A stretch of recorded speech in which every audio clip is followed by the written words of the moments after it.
You are now listening to Out of the Blank.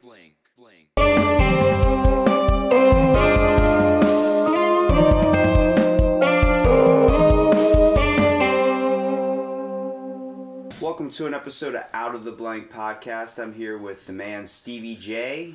Anybody knows from the podcast that went up last night, that really wasn't an episode. It was kind of a preview of what Magellan and Stevie Jay are like after a good old bingo night at Whiskers. After a night of working hard, of making people laugh and compete against each other and scream at each other over a simple game of bingo. It's all elderly people. It's not all elderly people. That's why I like doing bingo at bars when we do bingo, because it's a wide variety of, since it's a restaurant and a bar, you've got families that have kids that are young kids that are playing with young parents too. I'm talking parents that are like 30s, late 30s.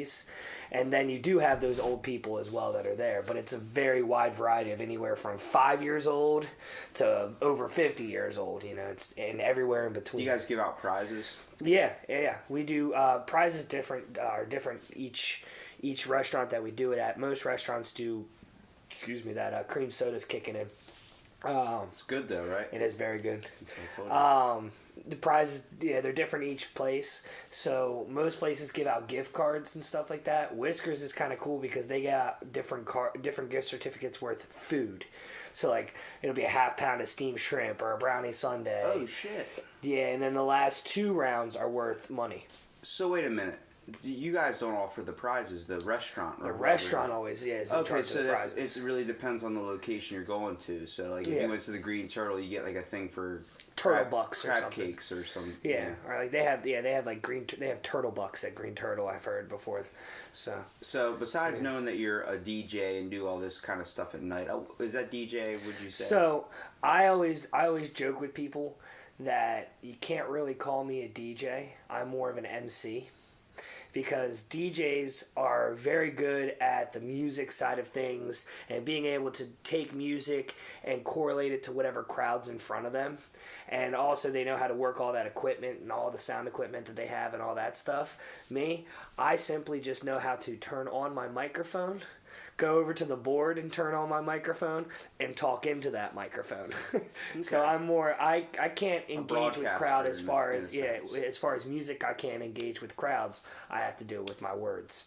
So that's why I always say I can't, to call me a DJ is kind of an insult, I feel like, to actual DJs who are good at their job and everything else like that. Everyone's got a little outlet. Like if you know Tyler Horton, he is a very good announcer, broadcaster. He's been on the podcast, but he was explaining how his dad was is a writer, like wrote a bunch of novels and a bunch of like best New York best time sellers. I never understood that because it feels like every book out there is in New York's #1 bestseller.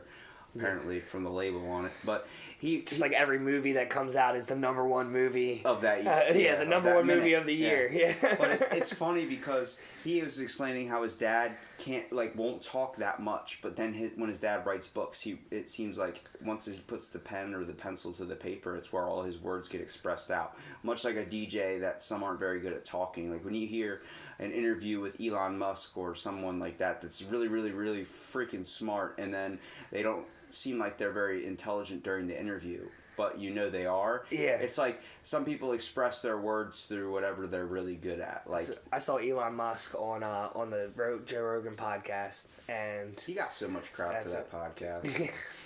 Everyone's like, Elon Musk is going to change the future of the world. I've said this multiple times. It's to do with money, having fun. No, you don't understand. He's not changing the world. He's changing L.A. He's admitted to that. He said, I'm only doing it where I live. He's like, I'm inventing shit that's going to benefit my life or improve my life. He goes, but if it ends up selling a lot to everybody, then there you go. And goes to that. There's 2 things I really wanted to talk about. So before we even get down into this, professionally, what do you do? I've got a bunch of different things. So, during the day, Monday through Friday, I actually work for a private nonprofit where I work with adults with disabilities and I help place them with jobs. You help? Yeah, that threw you off. That threw you a curveball, didn't it? Yeah. Pistol whipping a blind kid. Yeah. So you help adults get jobs. Yeah, not necessarily the best joke you just made for my job that I just said. What, pistol whipping blind kids? I mean, get you paid. Shit. Yeah. So, but no, yeah, so my job basically is I meet with the client and I figure out what kind of job they're looking for. And then after I find out what kind of job they're looking for, I go out and I talk to different business owners and different managers and stuff like that and try and place them with the job. Then I help them through the interview process. Is it unfortunate people that you're helping, or is it like just people that are just having a hard time getting a job? It's anywhere. Most of my clients are anywhere from they have autism to Down syndrome, stuff like that. So okay, on the question of that, this is not me being a jerk or anything, but have you noticed that there's a lot of autistic people that work at grocery stores? Yes, and I've also noticed that through my job and everything like that. Is that just grocery stores more open? Grocery stores are a lot of grocery stores are more willing to hire somebody with disabilities. Now, is that because they're giving them the benefit of the doubt of the situation that they've been placed in? Because obviously, mental retardation or something like that is terrible, and especially how doctors used to classify it on your birth certificate as being a mongoloid idiot. Did you know that? Oh yeah, when I first started the job, we watched videos of like just how different places used to be, different basically asylums. Like asylums used to be where they're trying to bring sent back mental institutions. Did you know that? Hopefully they're probably going to be a little bit better than. Oh yeah, it's not going to be. They're going to be more like a group. It's home. not going to be like we're going to shove you on an island. But see that sucks because what they clarify as mental disorders, I don't agree with. I'm a big person into psychology, so what they classify as mental disorders stem from bipolar, something very, very serious, to gender dysmorphia, which is like, that's still serious with someone that's not feeling like they're in the proper skin. But ADHD is considered a mental illness in a way. And people look at it like, if you classify anything as mental illness, the first thing I think of is straps. Someone's getting strapped down to a table, there's bars on the window, and they're not allowed to play with sharp objects, and you don't want to have them near anything that can set something on fire. You just want to have them in a room full of pillows. Most places aren't like that anymore. But when you think of asylum or something like that, it's usually the first thing my mind comes to is just something like that. Absolutely. Off of a movie. How they used to be. But when they classify mental disorders, having ADHD, I don't see it as a mental disorder. I think of it as a mental handicap. But in a way, it has hindered me from, sitting in a proper environment and being able to learn, like either if it's sharpening the pencil 50 times in 5 minutes or something like that to where I'm pissing off all the other students, or being able to talk and being able to get a bunch of shit done in a way. Yeah. I mean, the fact of not only sleeping like only 3 hours a day or something, but I mean, that sucks. But at the same time, I get a lot of shit done. Like, I can film 8 podcasts, film 6 podcasts in a day, if anybody's willing. So it's like, it brings good out different personality traits in people that are really, really good. Now, there are manic depression and stuff like that, like a lot with the Kyle Hines story, the guy that jumped off the Golden Gate Bridge and lived. There are people that get it genetically and then they develop it through life, like childhood imprinting. So you got to focus on that. But when it comes to mental, like retardation in a way, that's like getting the shitty roll of the dice right off the bat, especially people that are born with it.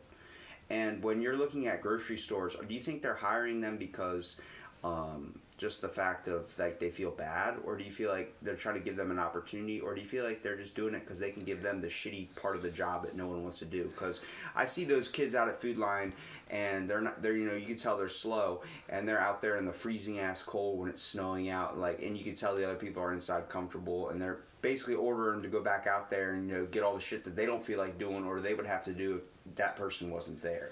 Well, I mean, I've met people that they're not only doing those jobs, but they're also back working behind the deli counter and everything else like that. So they're not just hiring for those jobs necessarily that people wouldn't want to do, because I've seen people, like I said, back behind the deli counter, being able, they were slicing the meats and the hams and the cheeses and stuff like that, and taking orders and all that jazz. So it's just every aspect, and it's also a lot of these jobs, like especially with my job.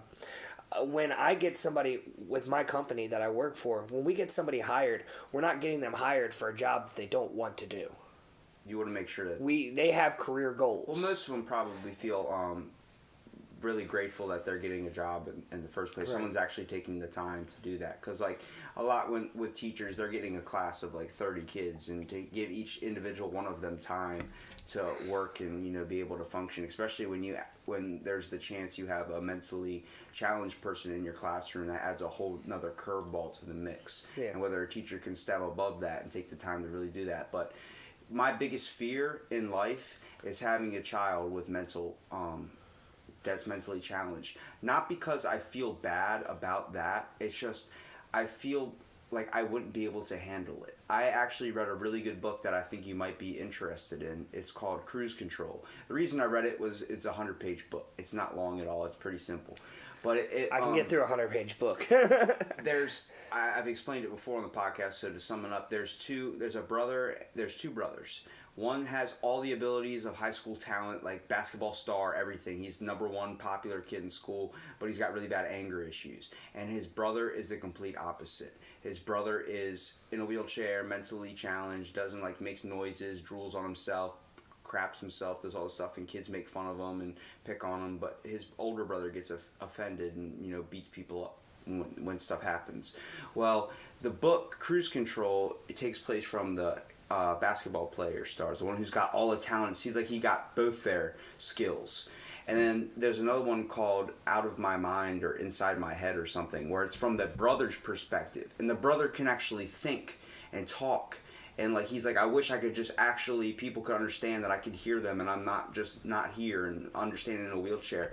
But it's a whole perspective that makes you look at mental retardation or something like that in a way where it's like wraps your brain around it. Like, it's like, holy crap, it's like, imagine that. It's the same thing I brought up before. If someone's in a coma and you feel like they have an itch on their foot and they're sitting there inside their own head like, can someone scratch my fucking foot? It's like, yeah, you know, you get that feeling like, all right, I got you, bro, and you help them out. It's like, it makes you think. Like, I feel like a lot of people that don't understand gender dysmorphia or mental retardation, or they make fun of them, they're just not educated to the idea of what that is. And the fact that you can take your time out of your day to help people like this, and not just mentally challenged people, but people that are less fortunate, don't have a job or don't have something like that.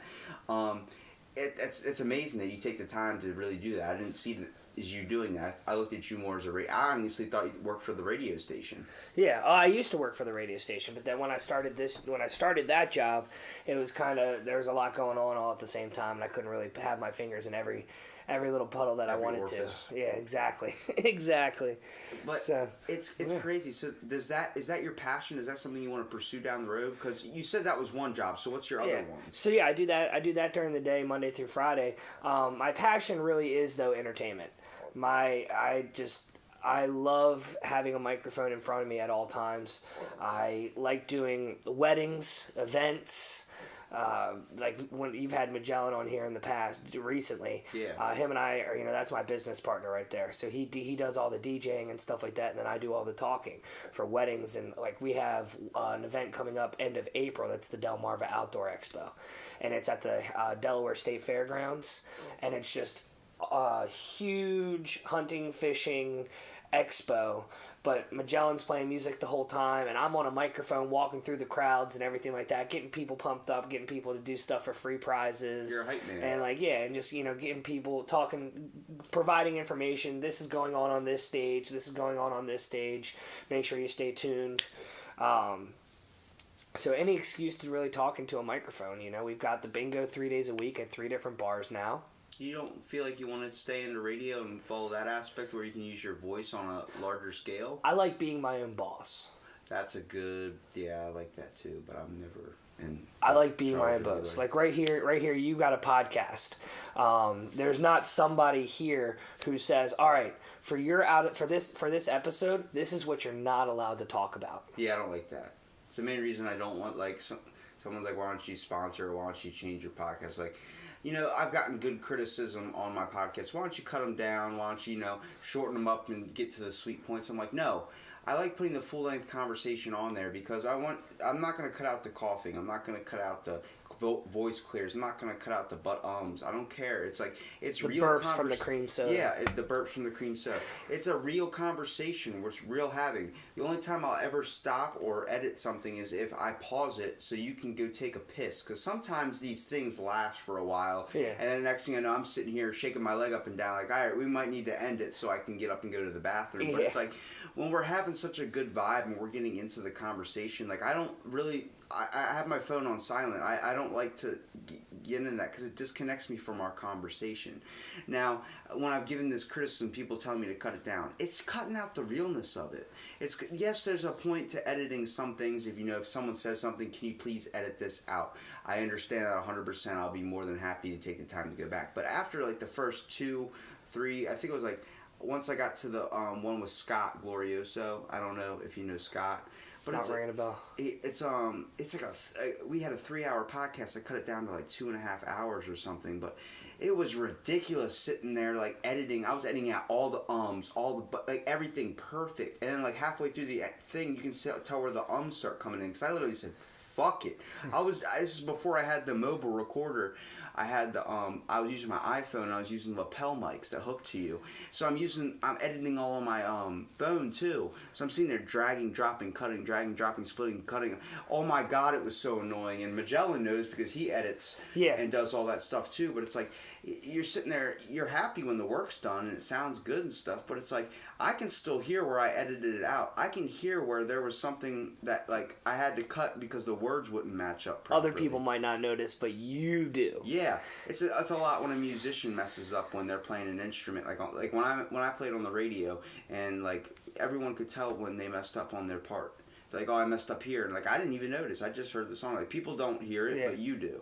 Exactly. And it's crazy because I understand where you're coming from, where you want to be your boss. Because if someone tried to control this in a certain way, like, it's not going to be me. It's not going to be like, to me, this podcast, even though it's not very big, it's my image in a way. It's a way I can reflect myself out into the world, and at the same time, I can reflect the inspiring stories. Everyone's got an experience that they can share.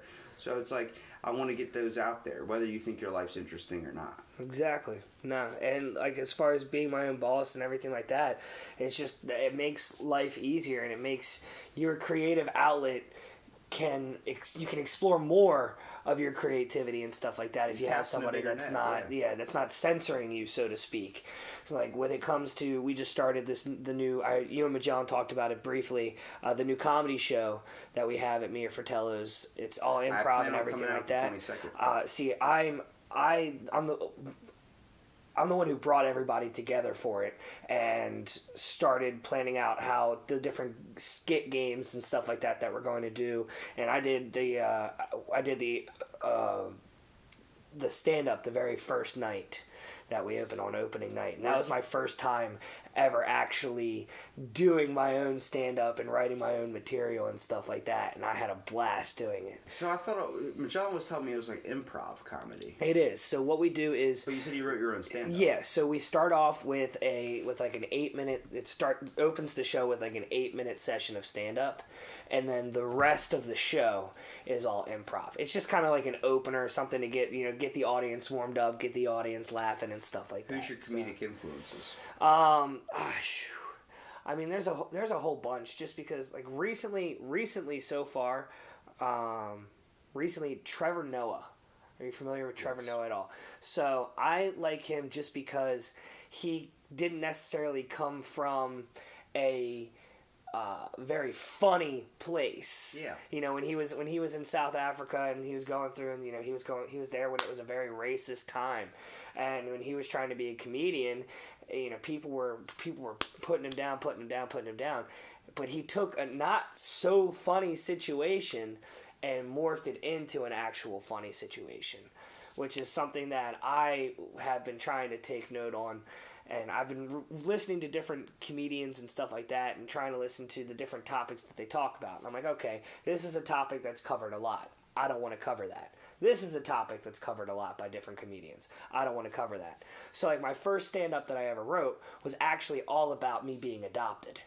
Because I was adopted at a very young age, 3. So young enough that I don't even remember anything about it. But how have you ever heard a stand-up comedian talk about being adopted? No, not really. No. So that's why I was like, all right, so this is what my first material has to be about. And it's taking something that when people hear, they're like, oh, that's not funny. No, there is plenty of funny shit about being adopted. You know, you could have, I talked about having a conversation about sunshine, rainbows, and unicorn shit and glitter. But the moment you tell somebody you're adopted, their attitude just switched. Your face just did it too. As soon as I said I was adopted, your face switched. Oh. It wasn't even a sad aspect. You were adopted. We get it. Yeah, your parents, people do that. We got you. No, I'm kidding. People, but you got to see. I'm glad you laughed that I said that, because a lot of people would take that to offense and consider that bullying. No. I'm a comedy person too. I have major influences. Sam Kinison, Richard Pryor, Joe Rogan, Joey Diaz, all these types of comedians. Like, I'm old school classic comedy when it comes to like listening to this. I don't know if you know Sam Kinison's story. Yes. Well, you know how he started in comedy and how he became the guy we know as Sam Kinison. His brother actually wrote a book on it. It's called My Brother Sam, the book. And his brother Bill was talking about how when he was 8 years old, Sam Kinison got hit by a car. And immediately after that, the kid went from being a straight, like smart bookworm type guy to this guy that was like, we're going to drink, we're going to drive, we're going to do it all night.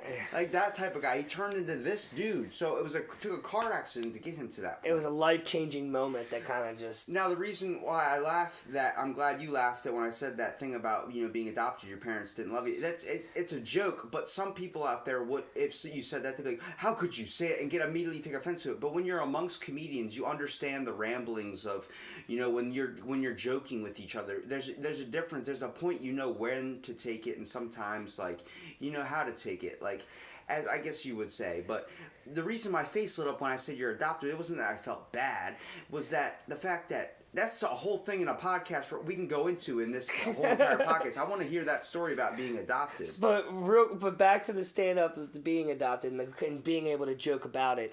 I mean, my opening line for the entire thing is, my dad sat me down and said, one man's trash is another man's treasure. And I said, Dad, that's a terrible way to tell me I'm adopted. Is that really what he said to you? No, that's not at all what he said to me. No, but that's just, and like growing up, my little brother, he didn't know for the first part of his life that I was adopted. And then one day, through conversation, stuff like that, my little brother found out that I was adopted. And so then it got to a point where he was young, we would get into an argument in the house, and that's when he got pissed off at me, that's what he would throw at me. He'd be like, yeah, well, you were adopted. But my response was always the same when I said it back to him. I said, yeah, Mom and Dad spent money to get me, and you were a fucking accident. Yeah. Right? That's not an insult, man. They wanted me. Yeah, they spent money to have me be a part of this family. You were an oops baby. You're not Alabama birth control, as Theo Vaughn would say. But yeah. That's crazy though, because we understand, even though he did that to you and he would joke around with you and that would be his thing to go towards. Do you ever, if I had to give you, do you know who your real parents were? Yeah, I grew up knowing my biological mother. She came to all my birthday parties and everything like that. She was just in a different part in her time in her life that she couldn't really necessarily have it. But yeah, she grew up coming to all my birthday parties. All my birthday parties growing up. I have an biological older sister that I was close to growing up. So they were still influenced on your life, because a lot of times when a parent gives a kid up, they don't. Yeah, it was a very, very open adoption. Okay, so was it a friend thing? The mom had the kid. My biological grandmother was going to nursing school with my aunt. Okay.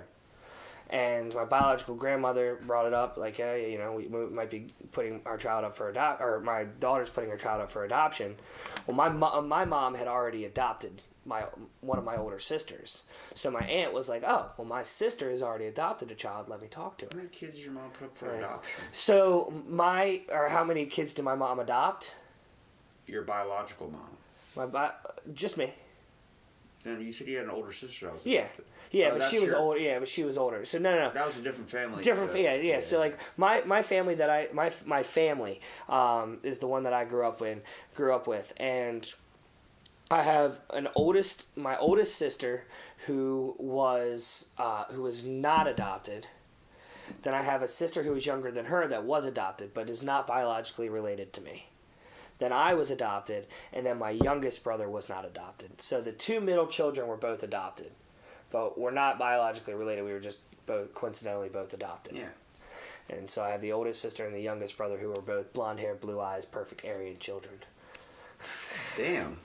Blonde hair, blue eyes, so Hitler's perfect image. Exactly, perfect Aryan children. I have a couple friends that are like that, and they're German.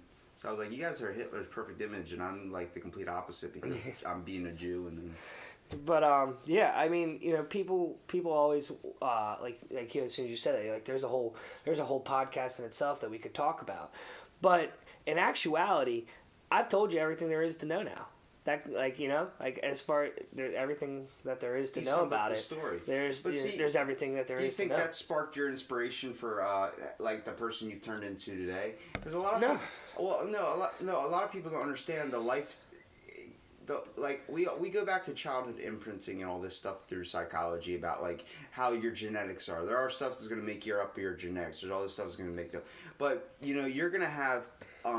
You know, I've known some of my friends that are adopted. They have, like, tastes from their, like, that are the same, like, stuff that they like that's the same as their adopted parents. And then they have stuff that's the same as their biological parents. And you've adopted traits from probably both sides of the spectrum, just being around, culturally influenced, or environmentally influenced by them. That goes on to your thing. But what makes great comedians is somebody that has a type of, you know, thing like this, something that has this type of thing, whether they have a hard past like Joey Diaz, who, you know, didn't know his dad was a deadbeat and, you know, left his mom, and then his mom worked at a bar late at night and he would be little watching, like, he one time paid his babysitter when he was 11 years old to give him a blowjob, gave her a bag of quarters or something, and she came in and blew on his tummy and then took his money and left.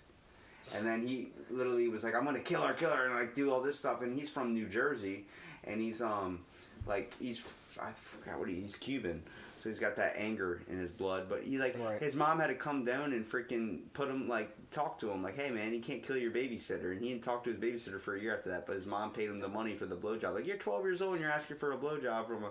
But it's like that type of stuff that sparks these funny moments. And it's like this dude had so much stuff. He'd been to prison. He's selling cocaine all the time, doing heroin and all this stuff.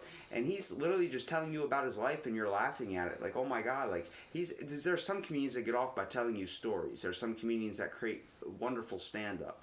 You know, it depends on what outlet and how you want to be marketed as. Do you want to be known as the story guy? Do you want to be known as the guy that was the adopted comedian? Do you want to be known as the Hispanic comedian? Like, it's all these different outlets. So yeah, and like I think that the whole concept of being adopted was just an easy first session for me. I wouldn't necessarily want to be like, I wouldn't want, if I had a bunch of Netflix specials and they were all my Netflix specials that I was starring in, I wouldn't want the one about me being adopted to be the most popular one out of all of them. The reason being, I mean, I was adopted when I was 3 years old. The impact that being adopted had on my life and everything like that, it's not really that big of an impact.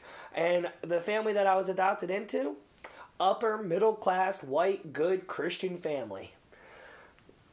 Like, you know, it's like there's really not there's not really any negatives to it, and it's, as you know, as far as influencing me with my life and everything like that goes, all of my influence are from the parents that raised me. My dad is a great salesman. He's worked for the same company forever. So that's probably where your voice comes from. I got to, and it's funny though, because he's a quiet man around the house. But he can. But then I go out into the public and it's like, oh, you're Dennis's son. Oh, you're Dennis. I know Dennis. You're Dennis's son. He could sell a ketchup popsicle to a woman wearing white gloves. He can sell ice to an Eskimo. He can sell shoes to a double amputee. Shoes to a double amputee. Depends on where he's got his. I guess they meant So that one didn't work, but but yeah. And work on your stand-up. So a little more. I actually, a lot of my jobs and stuff like that have all been sales jobs, and that's just because I realized that through being an outside sales specifically that my dad does, how many people in the community knew who he was. And I liked that. I was like, man, when I go out, everybody knows who my dad is. I just thought he was this quiet guy at home. So I was like, I need to get into this. And I got into sales. So and was that kind of getting your foot in the door by using his name? In a way? Not even, no, because I was doing a different type of sales. Like he works for American Cedar and Millwork. He sells like windows. But like you were like, lumber. hey, you know my dad or something like that. Did you do anything like that? Because a lot of people are like, why don't you use your parents' name, get your podcast going, or get like, why don't you introduce yourself as Skip's kid or Marlo's kid? It's like, I don't want to do that because I want to make a name for myself. Now, they're like, oh, well, why don't you use it? It's not bad to get your foot in the door with places. I'm like, with some things, sure, but I don't want to do it if I don't have to do it. Like, if I don't have to be like, talk through you, be like, hey, my mom at the radio station, is there any way you would be able to do my podcast? And be like, yeah, sure. I mean, you've met me before, but, we've never had an actual time to sit down and shoot the shit. So it's like, starting that up is easy. Right. Using it that way, okay, but going out and like if my dad was freaking Eddie Van Halen or something like that, I wouldn't go and be like, hey, here's a, I'm his kid, just to get a free meal or something, even though I could probably use one of my parents' names around town and get a discount or somewhere. I don't want that. I don't want to be looked at that. I want to be able to make my own voice in the world. I hope the podcast takes off. Like, I don't try and spread it a whole bunch over social media.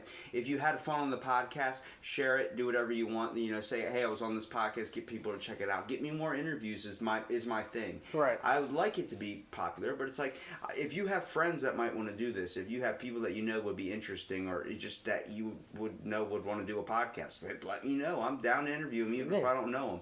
Exactly. Because honestly, like, I know you a little bit better from last night, and stuff like that, where we shot the shit. But it's not hard to communicate with me. It's definitely not hard to communicate with you. Like, it's easy. Like, I'm just interested in like it's a conversation, man. Like, you can ask me things, I can ask you things, whatever you want to go after. I'm just interested in hearing everybody's story.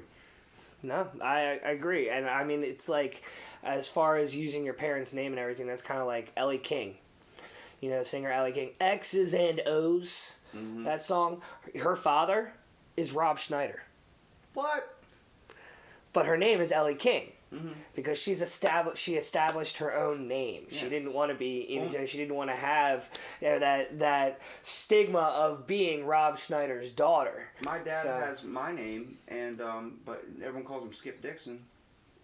And no one understands, like, yeah, he's got the same exact name. Nobody calls him Robert. Nobody calls him Robbie. Nobody calls him any of that.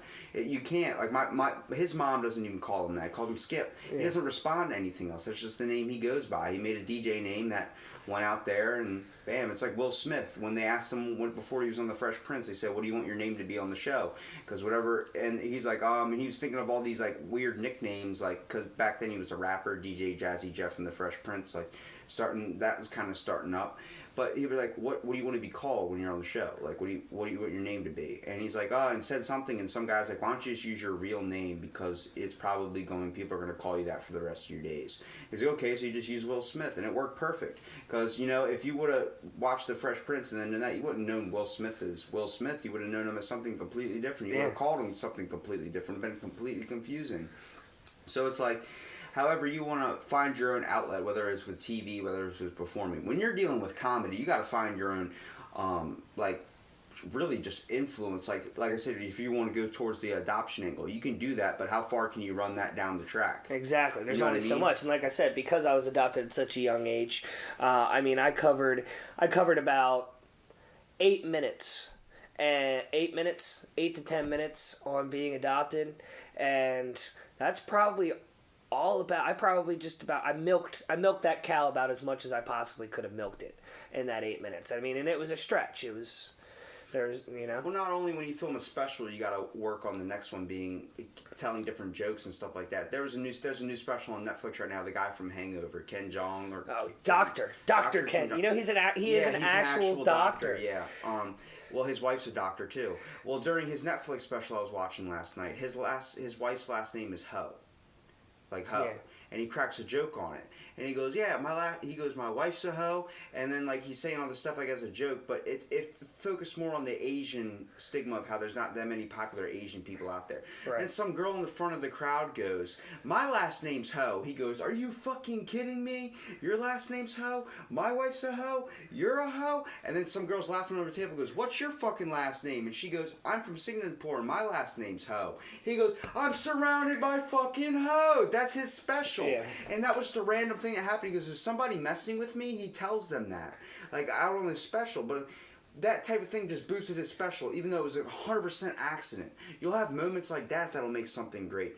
I mean, yeah, you gotta craft and sit there and make a bit, and sometimes when you're making a bit, you gotta sit there and work on it. Right when you think it's perfect, you go and tell it, and then a minute later, you'll think of something that is 1,000 times better you could have added to it. Yeah, and see, like I'm gonna continue writing and trying to think of new bits and stuff like that.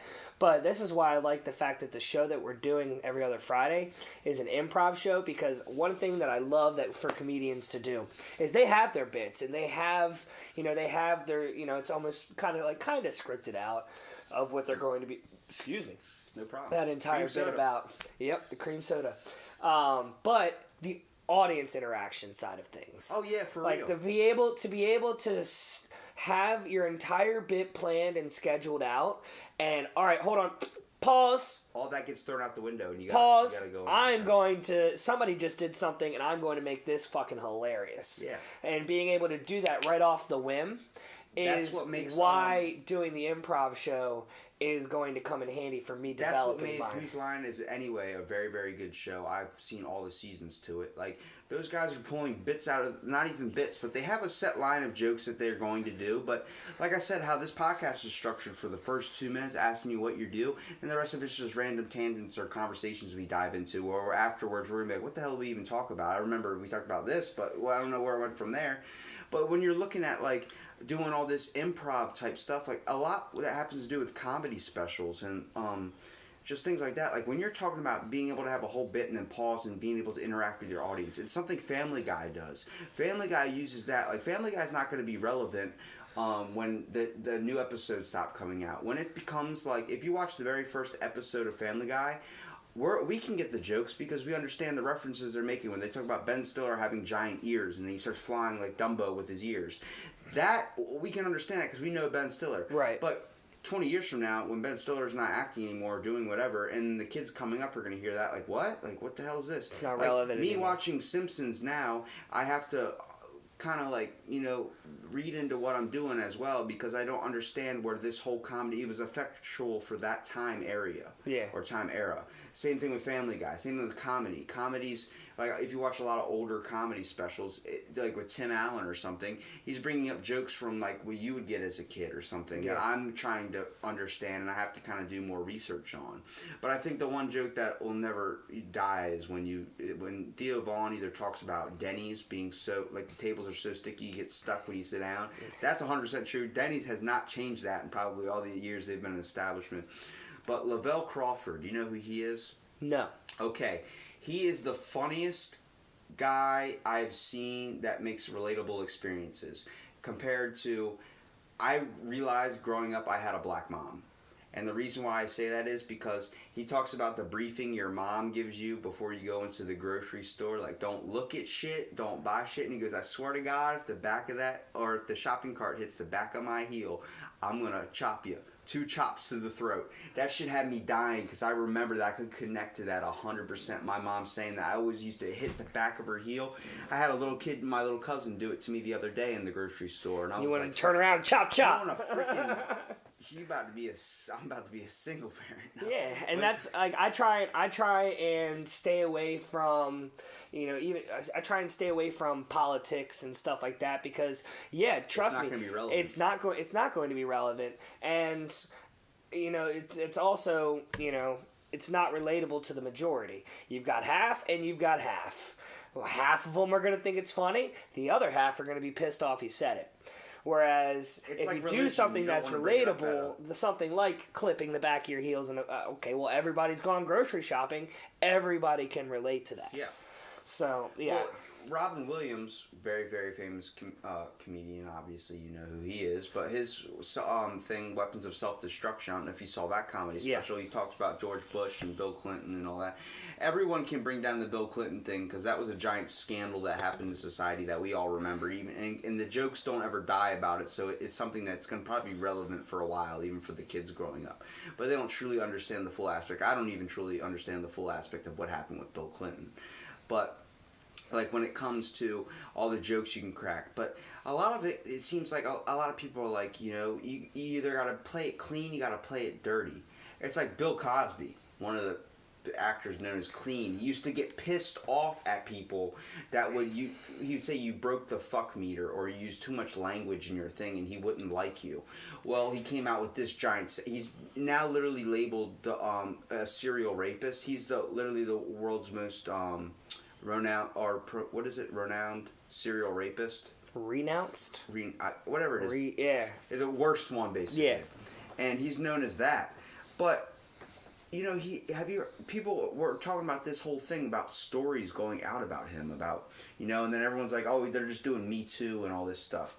Which is one of the things I wanted to get down to, which I found out this morning. 2 giant things happened last night that I want to talk to you about. From when we talked last night. Okay. Well, to go back onto the Bill Cosby aspect, he used to do weird stuff. He used to pay people to watch him eat curry. Restaurant people will talk about them. People are like, all right, that's just a weird thing. But then you talk about him drugging people and doing all these things. Like, there are some actors, I believe if an actor doesn't crack a joke about his dick, or a comedy person doesn't crack a joke about their dick, there's something wrong with them. There's very few actors that have ever made it funny clean. Norm Macdonald started clean, but his stand-up specials now are not clean. Seinfeld, he does cuss in his act too. He hardly ever cusses. But he still cusses in his act. I don't like Seinfeld just because I hate his voice. There's a great special that I saw. Louis C.K. had his own. Louis C.K. had his own. It was a talk show, and I can't remember the name of it now, but it was Chris Rock, Louis C.K., Jerry Seinfeld, and somebody else. It was a while ago that I saw it. A British comedian. He was on the British version of The Office. Bill? I don't remember. Anyway, but they were talking about how Jerry Seinfeld did an entire segment talked about he had a joke that he was doing. And he did the joke first, and he said fuck when he did the joke the first time. Got lots and lots of laughs. Then, at the next show that he did the same joke, but he took out the word fuck. And it didn't get as many laughs. And it was at that point that he realized that he doesn't like cussing on stage. And that's because he realized why it happened. Is because it was a moment where in his stand-up he was supposed to be portraying being frustrated and angry. And so when he said, I fucking did this, then it was more believable versus, I did this. It was in the moment, so he wanted to be more believable without having to use the foul language. Well, when we say that you represent an image, especially when you do like a first special or something, you got to understand when you first start being a comedian, you got to find what's your image? What's your way? Are you going to be the pissed off comedian that's angry all the time? Are you going to be the adopted comedian? Are you going to be who? You got to figure out what's your outlet and run with it, because you can do it a couple times, but doing it forever is not going to work. I always thought I was going to be the stoner comedian, and then I stopped smoking weed. You look like someone that watches a lot of Scooby-Doo and eats a lot of Scooby snacks, I would say. Yeah.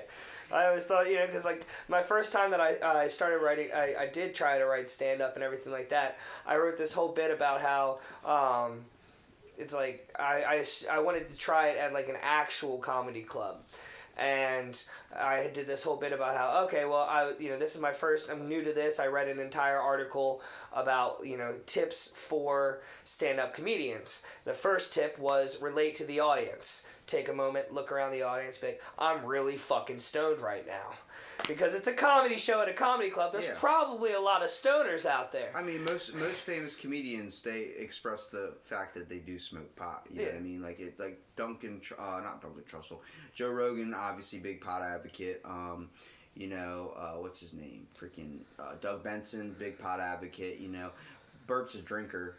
And then Tom Segura doesn't do much, besides look up porn videos on his podcast with his wife.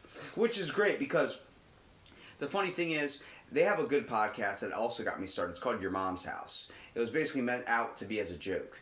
And like when we talk about I bet the one thing you probably get if you tell somebody you did stand-up, or the one thing that they always talk about is if you tell somebody you're into comedy or you do comedy, they ask you, tell me a joke. Something stupid like that. You're like, I can't just tell it on the spot. Like, it's not funny 24/7. I got 50 million cheesy one-liners, but none of them are mine. Yeah, it's like, for real. And it's like, when he's talking about, he gets the question all the time that he's in a relationship, or he's married to his wife, and they're both comedians, famous comedians. They're like, everyone asks him, is it funny all the time around the house? No. We do other shit too, we're people, like, you understand?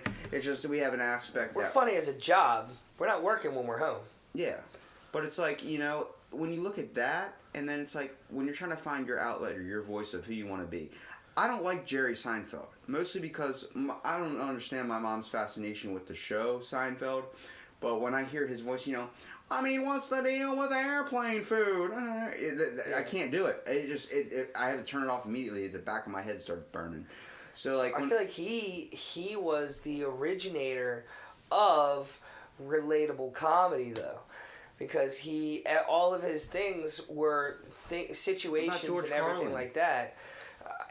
All of his his one-liners and his little bits that he did and everything like that were every single one of them were situations that everyday people go through. Jim Gaffigan has a good one.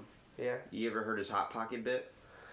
The Hot Pocket? No, but I've heard you talk about it. That's one of his most famous bits is the Hot Pocket bit, but now he can't not do it. Right. Like, it's like, people expect that. Like, all right, I'm just going to go back to talking about Hot Pockets. And then Louis C.K. just came out after that giant scandal with his comedy special and everything like that. And, all he did was focus on the aspect of being caught. Yeah, it happened. And he announced it, but he just kept rolling through it with his whole thing. And Louis C.K. is one of the few comedians, one of the few people put into the spotlight with this whole movement that will actually be able to take a spin on it and still make money off of it. Well, actually, everybody else is screwed. That comedy but Louis C.K. he bombed. He did? And he doesn't know if he wants to go back to it.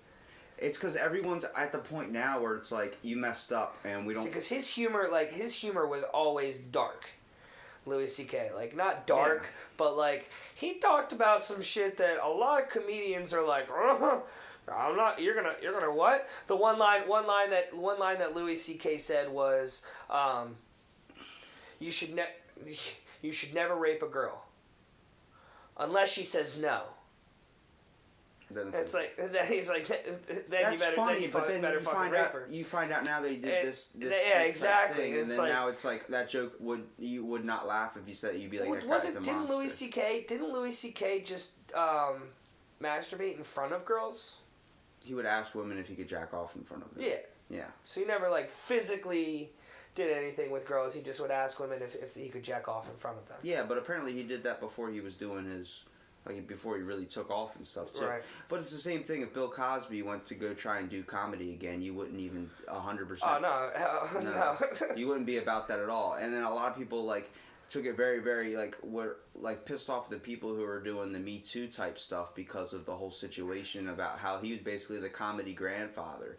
And a lot of people don't understand how influential these people are. When we talk about influences on what gets us started, you got to understand someone that grows up watching the Cosby Show, watching Bill Cosby, looking at Bill Cosby, and then seeing this downturn of their basically hero or idolized person in general.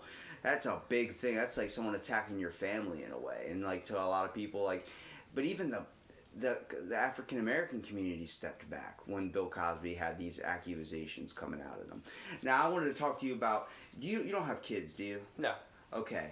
Not that I know of. So what I found out this morning, WBOC just released this article about this guy.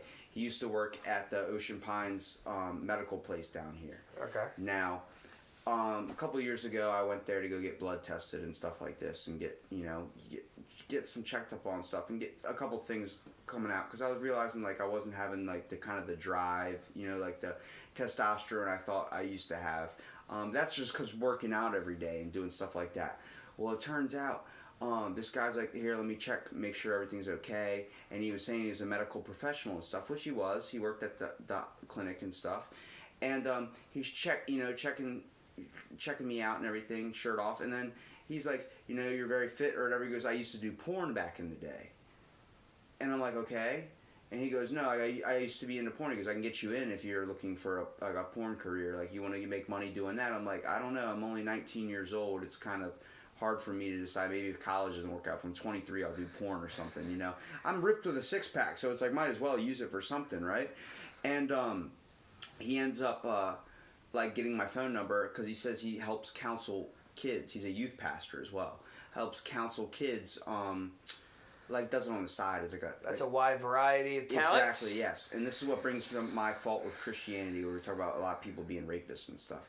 But he was talking about I didn't get raped. That's not what happened. Okay, so I see your face turning like that. I'm like, where is this story going? But it's he got my number. He was like, look, he goes, I understand, because I was going through a depression type thing, like most kids at that age are kind of going through a thing. And I'm 20 years old. I'm feeling like I'm not accomplished. I'm still going through college and I'm working all the time and tired. And it's like, hey, and you got problems with your body. It's like, all right, what the hell do I do? You know what I mean? You're not feeling well.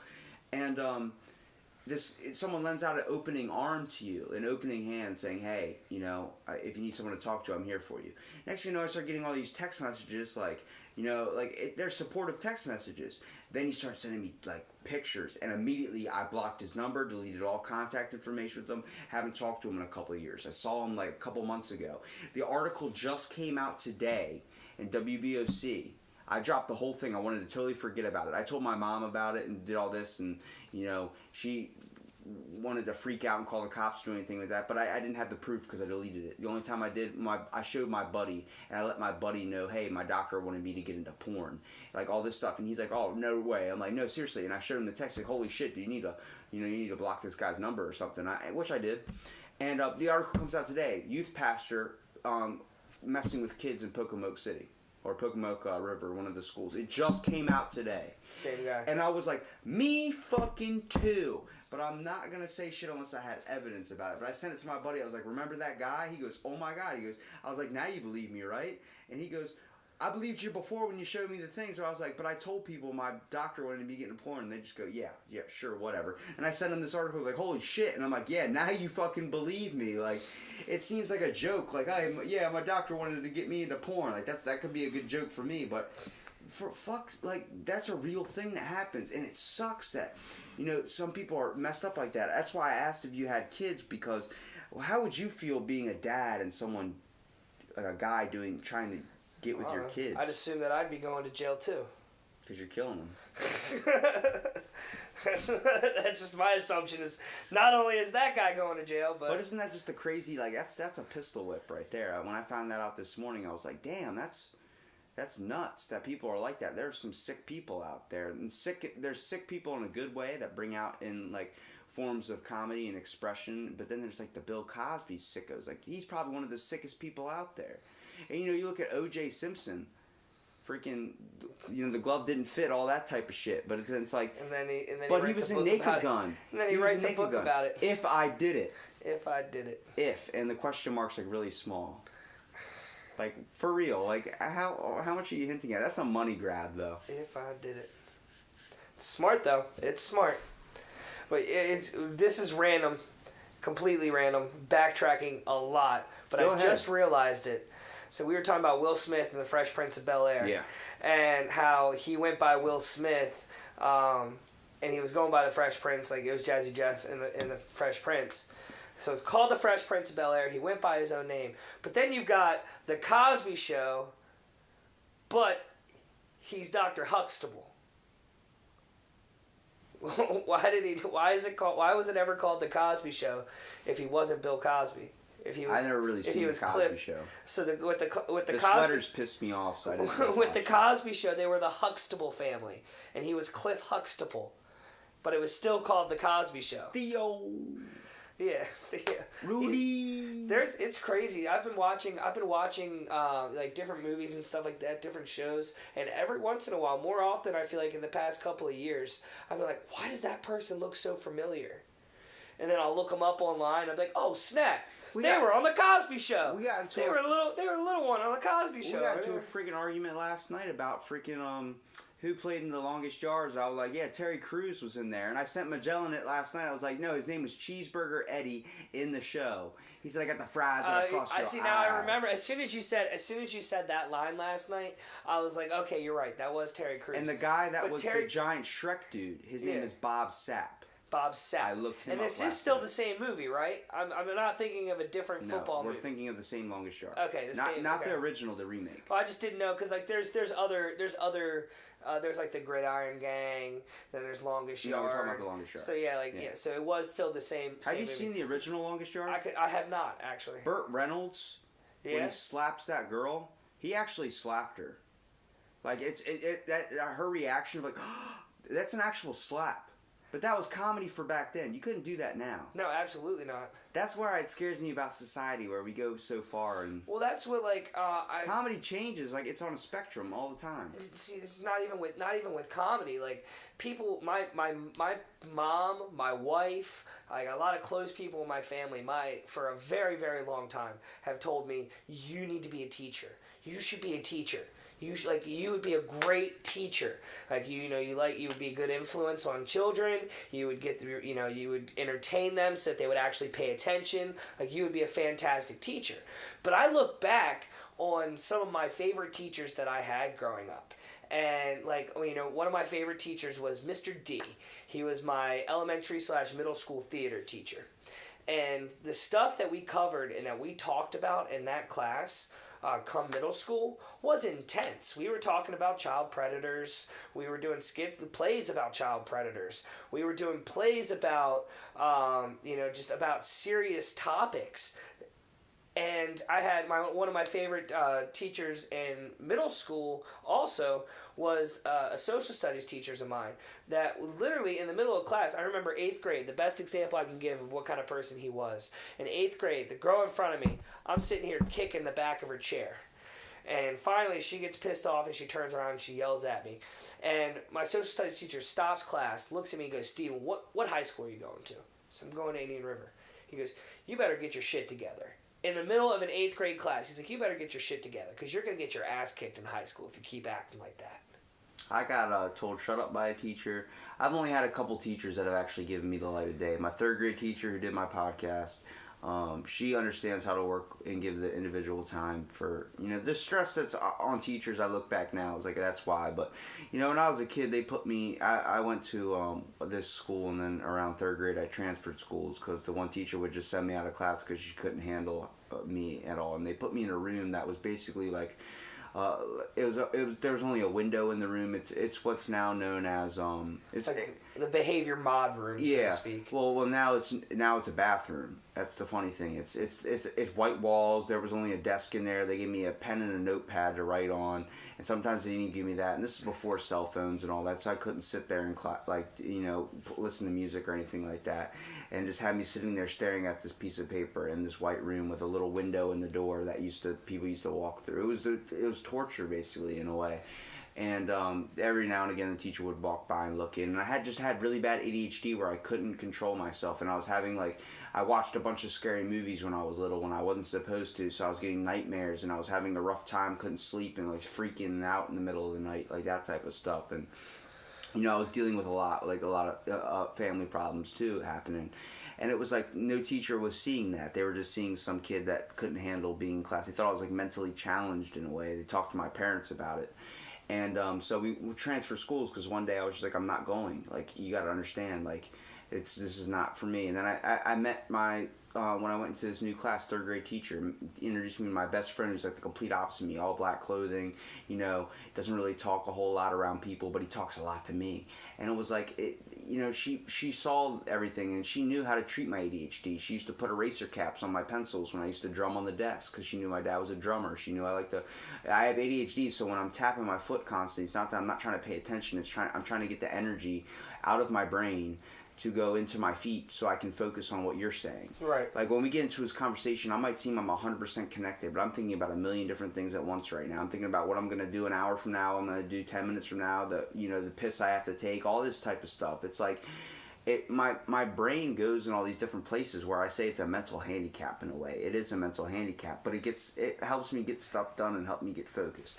The craziest thing was a teacher could take that aspect of it and do that. Now, we all have cool teachers. We all had teachers that got us interested in the subject, whether they did a certain something, whether they were more physical with the crowd or something like that, you know. Yeah. Being able to, hey, let's go outside and do this, you know, create a fun activity that gets you helpful learn or something like that, something that can relate to you. That's all you really need as a teacher. You really just need someone that can give you the time to take that in, which I do believe your parents and family were right about that situation where you might be a good teacher. My whole issue, your whole thing is the establishment type deal. Exactly. You're not able to function like you feel like you're completely 100% yourself and free when you have someone over you that you have to honestly clock in or do something or put on a tie even. I just think my first year of me teaching, I would end up getting fired because I would say something that I am not supposed to say in school. Because I look back on, like I said, my favorite teachers and, you know, the stuff that they did, that they influenced me, the way that I was able to learn. If I did now, if a teacher tells a student that they're going to get their ass kicked, that they're going to get the shit beat out of them in high school, because they need to know that because they're acting like an ass. You're getting a pissed off mom and parent That's gonna come, and then that's their job. If you know, they find out that you know you had a teacher that was talking to a seventh grader about rape and all this other stuff in the middle of a class, a seventh grader talking to them, an entire class about all this stuff, they're like, okay, that's a little bit of a strong subject to be talking to a seventh grader about.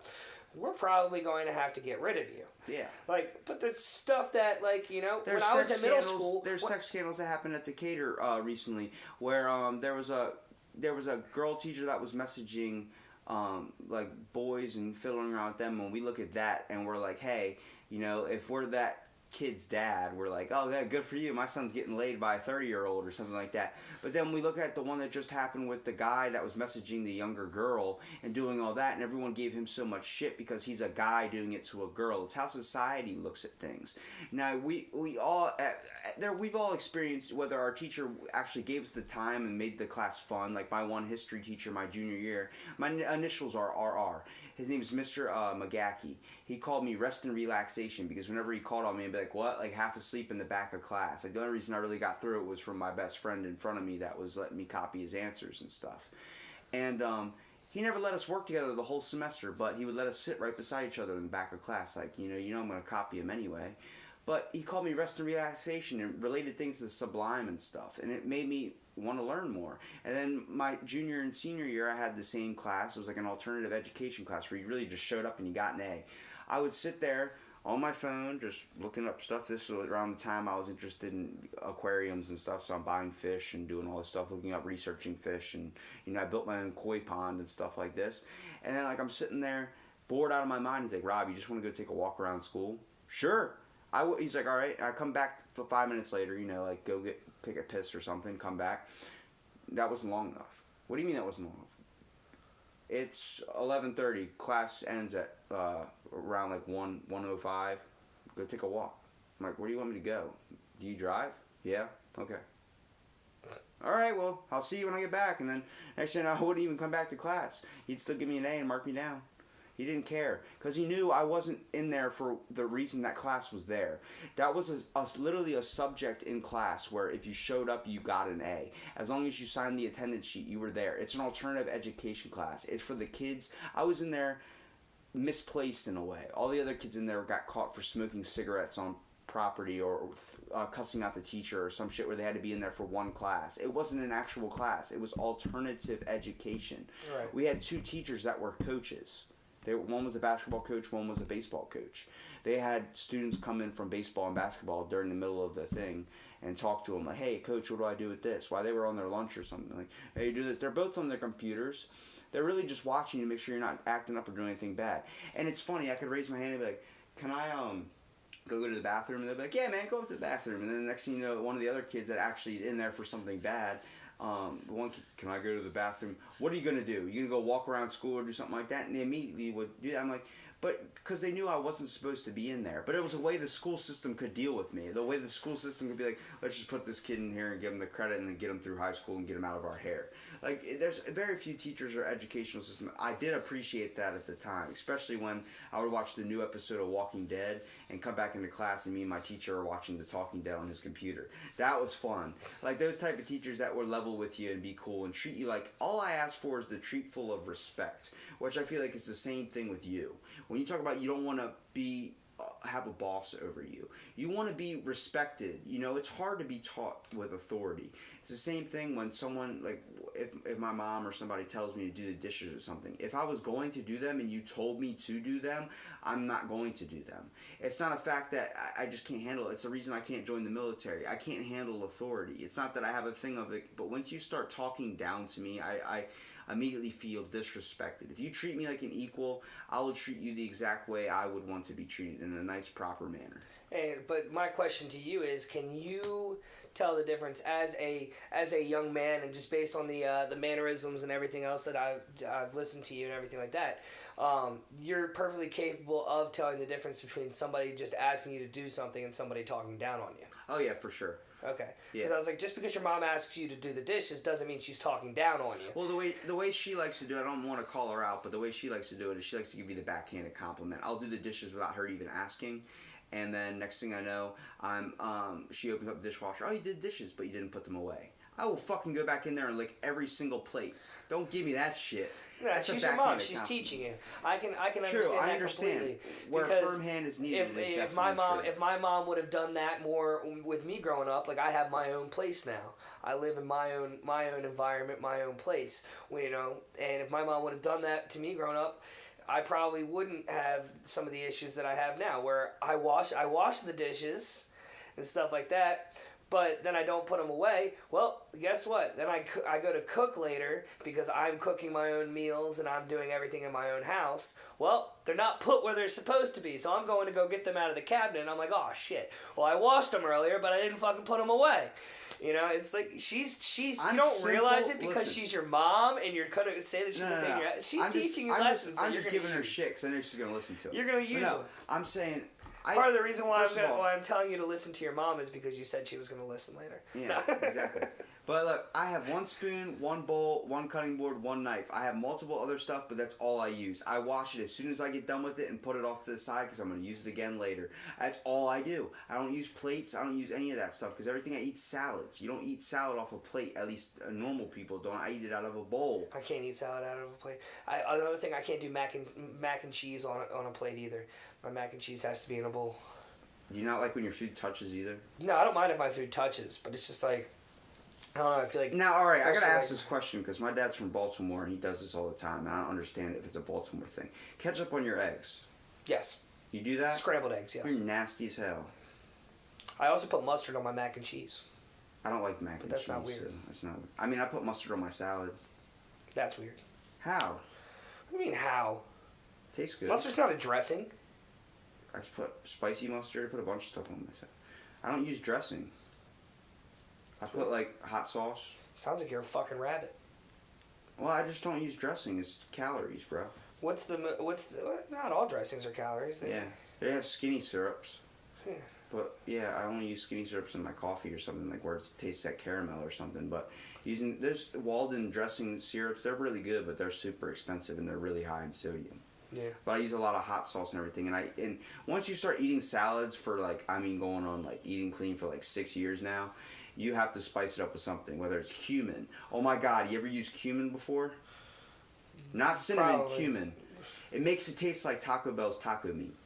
Yeah. That Mexican flavor, it gives it that. You put cumin on anything, it doesn't matter what it is, it tastes exactly like you're eating Taco Bell. That has killed my craving for ever wanting Taco Bell. I just throw cumin on it. But I use a lot of cayenne peppers and a lot of spicy foods. I like spicy stuff. Which brings me to my question of the wings challenge, bro. You look like Pickles you're dying. Pub. Did you look up The Last Dab like I told you to? No, I Hot completely Ones? forgot You to. gotta watch Hot Ones. Oh, man. You have Bill Burr on there. Because I can't even imagine. So you said that these guys are getting hotter and hotter, tasting different hotter and hotter stuff as they're having a conversation. Imagine like 8 wings. Right. Okay, there's 8 different sauces behind those wings. Each one, you dab the wing, or it's dabbed in that sauce. And it's spicier and spicier. And spicier, goes up the Scoville scale. But you're having a conversation this entire time. You're answering questions of an interview while it's happening. So like I couldn't have I couldn't even have people talk to me while I was eating these freaking wings. Well, that's the funny thing. Like people were trying to like, all right, hey man, how you feeling? And I'm literally just like, shut the fuck up, leave me alone. Yeah. Well, after 3 wings, people like, are patting me on the back. I'm like, don't fucking touch me. Yeah, I remember. What's his name? Marwan was in it. So yeah, he was in there and he was like making fun of you because you were crap or you were crying. Or yeah, whatever. I'm that like, was dude, funny. you don't understand how hot it is. You watch, but then you keep watching the end of that video because he was like, he's crying. And then you watch when I run away, he takes his finger and he dips it in the sauce. And then for the rest of the freaking night, he's like, yo, I need another beer. My mouth is still burning. I'm like, dude, you just put it on your fingertip. I just ate 8 freaking wings that were soaked in it. Like, and you were making fun of me for crying earlier. They don't understand until once they get in the seat and they're like, oh shit, I shouldn't have been an asshole. Same thing when I was giving Magellan all that crap for the scratch-offs. The next thing you know, I won $5 and I start. And you're like, go get me another one. Yeah. And he's winning bank, but he ends up losing, so it was okay. I didn't feel like that much of a dick. You should have went to 7-Eleven that night, dude. I went and got all those freaking taquitos, man. He's like, it's not keto. I'm like, it's not keto. It's delicious. But like, you gotta understand though, like, yeah, man, when you're eating clean or something, you gotta spice it up with bland foods. But when you're watching these guys answer these questions and eat these wings, it is the best premise because of how honest they get. Would you eat the wings though, with your picky with everything that you eat? Would you take the time? Would I do the challenge? Would you do the challenge? I would just do an extra harder workout before. Gotcha. Yeah. So like if I'm gonna do something, I would like fast or do something where I don't eat and then go burn 1,200 calories, and that would make up for doing that. Gotcha. Like sometimes so sometimes how my brain works, like I always have to go to the gym, whether it's a good workout or a bad workout. I just gotta push myself through it and try and get through it. Whether I do just an insane amount of cardio, take it kind of like a rest day. Since I don't incorporate rest days and I work out every day, it's good to have like a cardio day where you're just really running and doing something like that. So I'll eat properly for that workout. You always want to eat properly for your workout, whether it's like you want to eat that's what I'm saying. You're throwing proteins on your salads and stuff like that too, right? Oh, dude, I've talked about this before. If you ever increase your protein intake massively, my farts are outrageous. You can tell when I let one go, and I'll always admit to it. Like, if you asked me if I farted, I would tell you straight up, yeah, I did. It's not my fault when it comes to that, but when you're eating nothing but salads, raw cabbage, all these types of foods that are bloating, and then meaty foods like egg whites, like those stuffs, and then like I don't eat red meats, but I eat a lot of like protein. I eat my body weight in protein, sometimes more. It's constantly massive dumps, all this types of stuff, it's all that, because it's hard for your stomach to process all that. Right. But if I was going to do the wing challenge, like if you invited me out tonight and we did the wings challenge, I would just go to the gym. Do like a cardio thing, not eat, and then go there and eat the wings. That's how my brain develops it. But I have a little bit of like body dysmorphia when it comes to that type of stuff because I got bullied in school for being overweight and stuff. And then you look at me like you don't know me as being the overweight kid, but if I showed you pictures, you'd be like, damn, that was you? I'm like, yeah. You know, there was a problem at one point. But it's like, it's where it becomes food is an addiction. Yeah. You know, you got to understand everything becomes an addiction at some point, whether you're addicted to comedy, whether you're addicted to just life in general.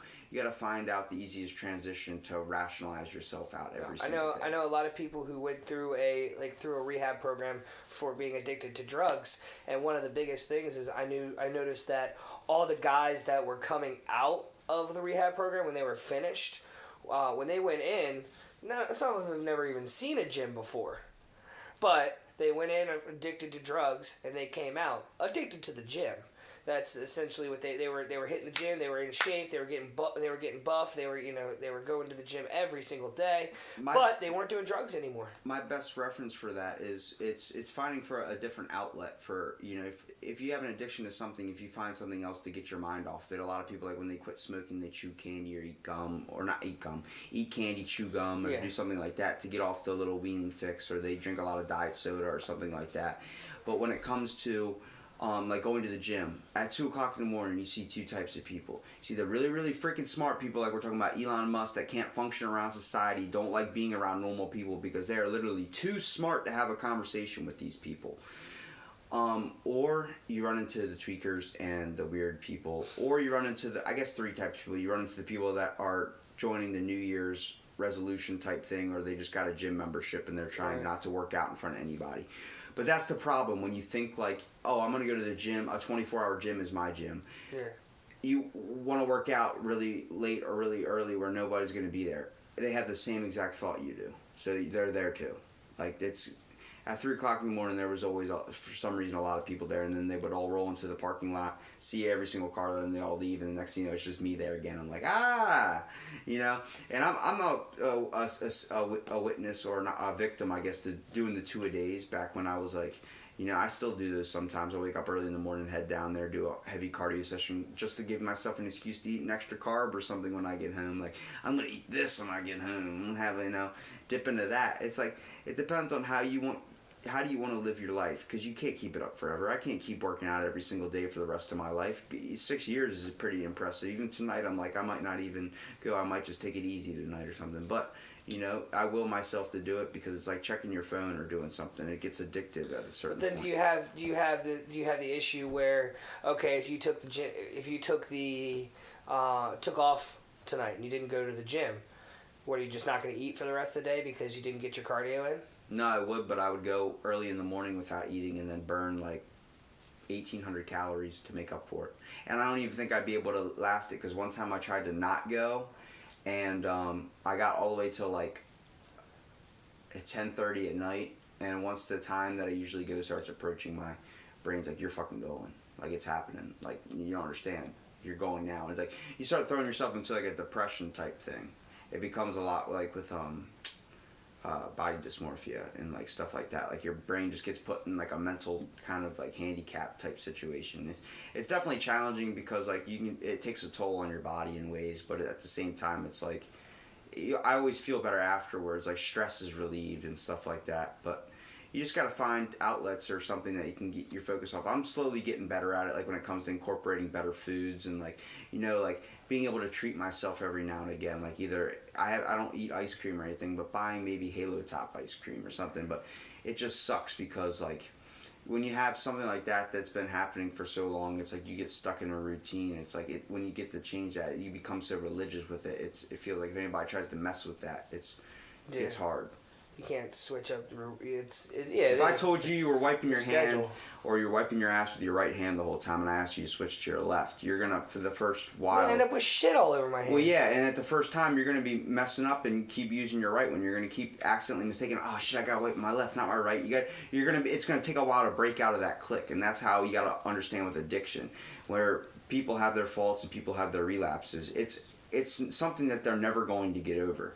They're going to have that for the rest of their life. Once an alcoholic, always an alcoholic. Now, if you stop drinking and you've been sober for 30 years, doesn't mean if you don't pick up that drink. Some people can pick up the drink and, you know, not go back to it. But some people pick up that drink and then it's all that progress, all those chips that they earned is lost. It's the same thing with anything that's an addiction. I've worked with, I worked in the restaurant industry for a very long time, and I've worked with bartenders and stuff like that who admit that they were alcoholics and stuff like that, but they had been clean and sober for quite a while. But they were still able to, I just made this new cocktail, take a straw, dip it in, put their finger over it, and put a drop in their mouth to try it, because they were a bartender. You know, they knew they needed to be able to taste it, to tell, and everything like that. And they were perfectly capable of doing that without falling off the wagon and going back into it. A therapist or somebody that would be sponsoring them would see that as a trigger. Well, as a trigger, absolutely, but it just depends on the person. There are plenty of people who, that as soon as they tasted that, they would go right back to they would fall off the wagon and stuff like that. But there are other people who, you know, it all depends on the person. Me, I mean, I talk about, I'll fully admit it. Like when I was smoking pot, people say that pot's not addictive. I call bullshit. It is. It's not a physical You addiction. can also overdose on it. It's not a physical addiction. It's a mental addiction. Yeah. Because I mean, I got to the point where I was smoking pot all day, every day. Did you know you can overdose on it? All day. I did not know you could. I talked about it with DJ Magellan. It's called the green out effect. Nobody believed me, but I used to get so baked out of my mind in my high school years that I would get so sick I'd have to go to sleep, or I'd have to take a shower, I have to drink some milk, I have to eat some food, I have to do something. Those are all things that you can do to bring down the green out effect. The green out effect causes nausea, causes incest paranoia, depends on where your anxiety goes. People say maybe you're just got too many demons inside you, or maybe you need to smoke more pot or something because you need to calm down all those anxieties. Different strain or whatever. Well, you got to understand when you're going through that. I used to get so high, I used to vomit. There used to be stuff like that. That's what kicked me off fast food. I haven't had fast food in 6 years. You know why? Because one time I ate McDonald's, I thought the food that's what got me sick because I was so stoned out of my mind.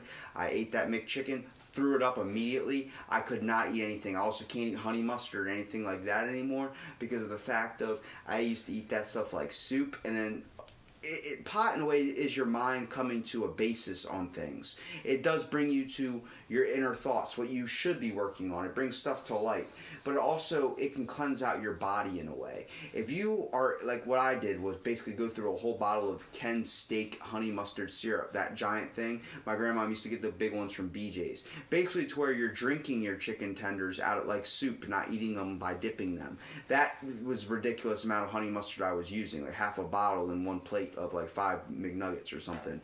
And I threw up because of that. I got super baked after I ate that. So it was probably the food, not the pot. Exactly, but it was my body cleansing out that. But I was so you're not overdosing on the pot. You're overdosing on all the shit you're eating. No. Now also, listen, it's your body being cleansed. But when you come down to the fact of the green out effect, I have experienced it where I haven't eaten anything, or I've eaten like some healthy foods, like when I was eating clean, and tried it. The problem is your brain can get too high. There's 2 different effects. One, when you get too high and you smoke, there's cures for that. That is just like taking a shower. It just eliminates the effect. People like splash some water on your face. Steam, hot water. It's mostly because it's your body purifying all the toxins that because it's in a way the pot clears you out. It also it brings some toxins into you. Now when you do an edible, you can't just go to sleep because you'll wake up and be like, fuck, I'm still high. Like you know that doesn't work. But my brother would always ask me, why do you go to sleep after we smoke? I'm like, because I get too baked. Like he does it every single day, multiple times a day, and that's how he functions. He can't function without it. For me, I was just something I did with him to kind of bond in a way. And like I never had it, never bought it. He always had it. So it was like, oh, you want to smoke? Sure. You know, not going to school, and I'll sit and watch Friday, eat a salad bowl of Cinnamon Toast Crunch. Yeah. And you know, the life. And it was like I used to get I didn't know when to stop, because you don't know when to stop when you're smoking. You know, too much can be too much. I remember one time I hit a dab for the first time. Oh. Never again, man. No. My buddy. I never liked that. My buddy did a quarter-sized thing. That was my first hit. He did it for himself, but then he was high before, and he was like, dude, you should try this. And I tried it, and I cleared the whole thing. And dude, as soon as I blew the smoke out, I was like, every single color around me, like someone turned the saturation effect up. And the next thing I know, like my buddy, we're in his car and we're driving, and he's like, dude, watch this. And he's like doing spins and shit. He's having a good time. In my head, it feels like the brain is on the Twister ride where it's spinning back and forth. All the colors are like someone's heard the saturation effect all the way up. My brain is just going twirly, twirly. Like I closing my eyes, my head's spinning like this. Like if you're shaking your head side to side. Oh, dude, I got so sick. Well, it's so people, like, I remember the first time I went over to somebody's house, I'd already had I had this little buzz going on, and I went over there, he's like, oh, you want to try a dab? I was like, sure, I've never tried a dab, why not? So he takes out his rig, and the next thing I know it, he takes out that big-ass torch, and I'm like, whoa! Yeah, once they start that shit, I'm like, we're getting into the there's meth a torch, section, that's man. what I'm saying, like, you got this big torch, like, much. this is a little intense for me. I feel like I'm in a crack house right now. Well, it's like, it feels like it's too much of a process just to get to that point. Yeah. You end up locking yourself in the bathroom. I'm like, you know what? You have fun with your torch. I'm going to go over here and I'm just going to roll myself a little joint. Have you ever seen cocaine before? Yeah. I've seen cocaine. That scared the shit out of me. I went over to my buddy's house who, like, he was a dealer of, like, wax and all that type of stuff. He just has cocaine on the table doing lines of coke. I'm like, whoa! I've never seen it before. It was like a Scarface amount too. I was like, whoa. He was like, what? And I was like, is this an everyday thing for you? He goes, yeah, I do it every once in a while. I'm like, what? And it's like people I've interviewed on my podcast, they talk about doing crack or cocaine every once in a while, like it's cake or something. I'm like, what the fuck? I don't know about doing crack every once in a while. She did crack. It was my 10th episode. She was a professional arm wrestler, women's champion arm wrestler, a professional. Like that's a job you tell, like a kid tells you that they want to do, and you're like, what the fuck are you talking about? You want to be an astronaut? Okay, go to school. Get the fuck out of my face. But it's like, she told me that, and she's like, yeah, I did it on the weekends. And then she stopped when her ex-boyfriend or whatever OD'd. The one that introduced her to like biking and all this stuff that she was passionate about, OD'd. And she just stopped. Same thing with my grandma. That's the first time I've ever heard about the occasional crack user. My grandma smoked, she was like, yeah, it was a socializing thing. I was like, what?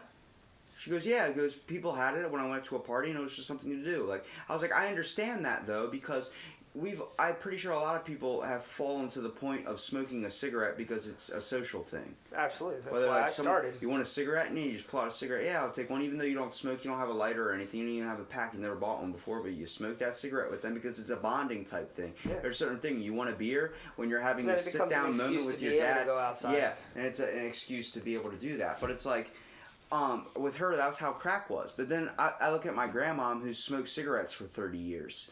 And then she stopped because she didn't want to do it anymore. She was tired of paying so much money. It got too expensive and she just stopped. Never had to pick up another one again. Never did it again. What the hell? People have that strong, like, will to be like, I don't be able to fucking just need stop. it. Like, you know what? But I'm not a smoker anymore. But then there's the people that are like, I need it. You know what I mean? It's like, it's crazy to think how strong people's brains are in different aspects of life, whether they want to chase down a goal or chase down a career pursuit. Yeah, I mean, it's like I've quit smoking cigarettes before for like I went like 6 months without a cigarette, and then one night I was really, really hammered, and the bar was right next to a liquor store, and the liquor store sold cigarettes. And I was hanging out with a band that was just in the studio for live licks. And they were like, oh, I need a cigarette. And I was like, oh, I'll go over and get you a pack. So I went over to the liquor store, I bought them a pack, and just not even thinking about it. I haven't smoked a cigarette in 6 months. I wasn't craving them anymore, but I packed the pack for him, I opened it up, and then when I opened it up, I took one right out of the box, handed him the pack of cigarettes, and smoked a cigarette. Didn't even think about it. I hadn't touched one in 6 months, and I'm smoking it not even realizing I haven't had one in 6 months. Mm. And then I go to bed that night. I wake up the next morning. I get into my car, reach into my door where I keep my cigarettes, grab one, and I spark it. I'm like, I look at my fingers, and I'm like, holy shit! What am I doing right now? Did I buy a pack of cigarettes last night? Damn. Just mentally, like, I didn't even think about it. I hadn't had one in 6 months. But because I had one the night before, the next day I got into my car and just instinct kicked in.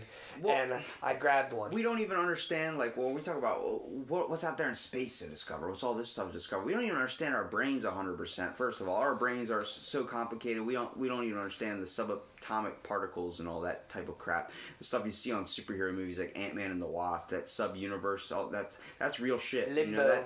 You know that's real. The sub-paradigm, whatever they're talking about. I can imagine, absolutely. All that stuff's real. So much stuff that we don't even know about that we can't even wrap our brains around. And if someone tried to explain it to us, we'd be like, duh. Have you ever seen the show Sense8? No. Sense8. It's a show where there's 8 people spread out across the world that are mentally connected. And they can actually, like, they can actually contact each other and talk to each other just mentally. And if one person's in a situation like, okay, I don't know how to fight, I'm just a driver, but a bunch of dudes are about to mug me. Well, one of the other 8 people that does know how to fight can take over my body for me and fight, stuff like that. And that was the whole concept, was these guys were actually, they were the upper part of evolution for humanity, was the fact that they are starting to be able to figure out how to use different parts of their minds and stuff like that, that we don't know how to do right now. They say we only use like 20% of our mind or some shit. Yeah. Alright, that's not true. We actually use a hell of a lot more than that. It was actually proven by Neil deGrasse Tyson, the guy who invented Cosmos, that TV show. Yeah. Who studies space and all that. That man knows how to talk and knows how to dumb it down for people, which is good to have on like a TV show and be a very smart guy like that. But like Elon Musk trying to have a TV show, you're like, what the hell? like Joe Rogan talked about, he felt like he was trying to fish out questions out of him. He was like, he was trying to talk to the guy, because before the podcast, it seemed like he was going to be a very fun podcast. And then when he got on there, he was like, one-word responses, and then like it was kind of hard to talk to him, because immediately when he got I enjoyed that podcast. When he got it was a good podcast to listen to, but you actually had to listen to it. It's the same thing if you listen to Dr. Rhonda Patrick on her podcast with him. Yeah. You have to listen. You can't be doing something in the background. You have to put your effort into listening 100%, because she goes into some serious scientific stuff. I haven't listened to the full Neil deGrasse Tyson one, because when I listen to it, it's at the gym. So it's like I can't work out and listen, because he gets talking about interdimensional space travel, and I end up toning out with what's going on. I need to have some like jokes being played in the background or something like. Yeah. So I try and listen to the comedians, or someone that's in like Gavin McInnes that talks about social problems or something like that, where he's anti-feminism and all that type of stuff, and makes fun of feminists, and he gets punched in the face all the time. And that guy Milo Yiannopoulos, I don't know if you know who he is. He's like a gay guy that's like a politician and stuff like that, and he believes people are gay because they have nothing better to do or something like that. And it's a bunch. Everyone's got their own little thing and thoughts and stuff, which is it's why I like podcasting. It's interesting to hear, but when it comes to like what happened recently, that the other event that I wanted to bring up today that happened from yesterday. Did you hear about the Mars rover? No. The Mars rover Odyssey sent out a last message to us, scientists down here. You know what it said? What? It said, "My battery's getting low, it's getting dark." My battery is low, it's getting dark. Imagine that. You have this little robot that's been transmitting you messages all these years, and then now it's saying its battery's getting low, it's getting dark. You can sense the emotion through that machine. Imagine that. Yeah, no, it's somebody actually. There are so many people that actually put on Facebook like, I think I teared up when I read that. Like, I was sitting on the toilet this morning, I was like, damn, I can't believe that the robot said that. And it's like, holy shit, it's like we lost something that was valuable to us, but at the same time, it's like, it seemed like it had an emotion. But then at the same time, it's, you have this thought about it having emotion, and it seems like it has an emotion and everything like that. But then you come to find out it said it was getting dark because it does actually have a physical light on top that is starting to die. Last message from the Opportunity rover. My batteries are low and it's getting dark. Rip the Mars Opportunity rover. That's ridiculous, dude. In my mind, I see that and I'm like, or I hear that and read that, I'm like, damn. Yeah, but it could be no emotion whatsoever. It was actually physically getting dark because the light was starting to die. Its battery battery was dying, and it could tell. Like, it was like, this is ending. This is it. Once the battery goes out, that's it. Lights are gone. That's the interpretation of it.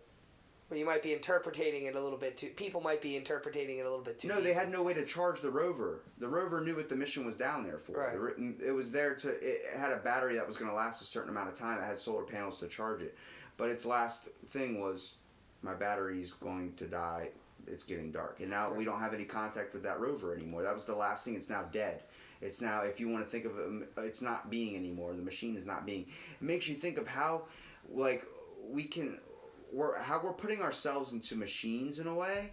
That's what blows my freaking mind when we're talking about technology or stuff like that, like how advanced we're getting in good and bad ways.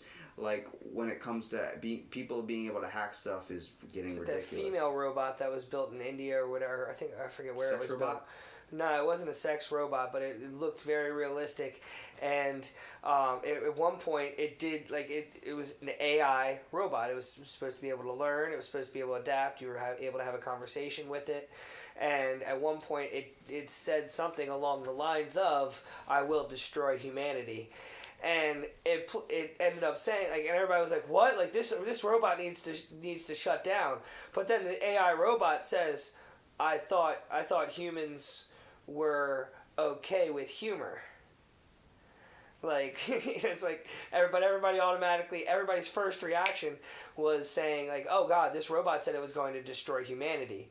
It's like, well, that that means that the robot's going to destroy humanity. No. Maybe it actually did understand the concept of humor more than it does violence, and it knows that people are scared of it, so it's like, ha ha, I'm going to destroy humanity. I was trying to look up this thing I read. It was about two supercomputers that were like they're artificial AIs, basically like self-communicating, self-answering, those types of machines that were creating like in 1990 something or 1960 something. Like they're huge ass machines. They immediately started transmitting messages in between each other that were encoded, so we couldn't understand them. Yeah, same thing happened with Google. With Google. Google had to. It happened very recently as well. Google had two things, like with Google Translator, they tried doing an AI and stuff like that, and it ended up having a conversation in a language that we couldn't understand. And with Google, they send everything you look up into a system and gets absolutely transported. Do you think like we're in like the Matrix? Absolutely. I believe we're in the quickest thing that's happened to me most recently was you look up an advertisement and you get that advertisement. Or not even look it up. I had somebody, my wife called me and said, "Hey, we should go to Universal Studios." I said, "Yeah, that sounds like a good idea." And I got on Facebook, and the first advertisement, like I hung up the phone. Went from hitting the hang up button to hitting the Facebook button, and popped up, and it was a Universal Studios advertising. Now, that fast. Do you think that's them targeting you for advertisements in that way, or like listening into your conversations, or do you think that's like when I got my car, I started noticing my car more on the street, like other people having my same car, same color and everything. I'm like, really? That's true. Is it that's that? Is that we're being more noticeable? Like when you buy a car and you are driving around the road, you start seeing. It's definitely different. It's definitely different. Like I know exactly what you're talking about because I drove a car that I've never seen before. I used to drive. It was called a Mitsubishi Endeavor, and it was an SUV, and I had never seen this car before in my life until I got it. And then I'm driving around. I'm like, oh. There's it in the same color. There's it in a different color. There's it, and I was seeing it every once in a while. But this is proven that it's direct advertising reflecting on them listening and well, that's paying attention to what you're typing and all that stuff. But I hadn't even typed anything yet. That's the part. Like I've had it before. I'm like, okay, I did a Google search for Universal Studios, so then the advertisement pops up on Facebook. But I hadn't even typed anything yet. Where we go back to what you're talking about, that show Super 8 is that what you call it? Sense8, yeah. Sense8, where the people can use their full capacity of their brains. Now, how far until we get able to put a chip into our head, like how they baby chip? Where we could just look stuff up without having to look it up. Yeah, without like the Google Glass thing that's supposed to come out, where you're able to it's like their sunglasses or whatever, or the glasses. You can scroll through with your eyes. Yeah, like that type of shit. But like a chip in your brain, where you're able to like know all the information, be like, hold on. I'm downloading something about psychology right now. Oh yeah, it's so basically, how long until a teacher can do that instead of doing, actually studying or being an actual certified teacher, when people can just start using the chips? Is that going to turn into like how bookstores aren't a thing anymore? Like you don't see too many bookstores anymore, Amazon or those things that do them on your tablet, like the bookstores on your tablet. Fires ran out of freaking Barnes and Noble, all those places. Like you rarely see any of those. It turns into like Blockbuster. What the hell you need Blockbuster for when you got a freaking Netflix? Maybe I wanted to go into Blockbuster with the guy wearing khakis and the blue shirt trying to find a DVD and recommending me lesbian movies to watch at the age of 12 with my freaking grandparents. Like, what the hell? Like, you know what I mean? Like, I remember renting video games, going to the store. Can we rent this video game? And then, like, how far until Rent-A-Center? I'll be happy when Rent-A-Center goes out of business. If you have to rent your couch and do payments on it, what's wrong with you? Why don't you just buy it in full? I don't like ever having to owe money to anything or anybody. That's like Redbox. Redbox is a thing right now. I'm wondering how long Redbox will even last. You know what I'm talking about with Redbox? Yeah, with that machine. Yeah, well, so many people go and buy the Visas from Walmart, the $10 gift cards, and they use that in the machine, and it still works like they're using a credit card, so then they just keep the DVD. So you just spent... That's brilliant. Well, you spent $10, bought a bunch of, like, basically what would be like games and $40 games and $50 movies or stuff like that, like brand new stuff, and you're getting it for only whatever the Visa card is being charged. And you don't have to worry about paying it back because they can charge a Visa card if they want. It's a prepaid card. And yeah, it's a trick people do. And also when they return the movie, they put a different disc in the thing. Well, I think now I don't know if they can necessarily do it now I think maybe when Redbox first started, that was. But now you go to do it, it asks for your zip code. I'm just typing random zip code.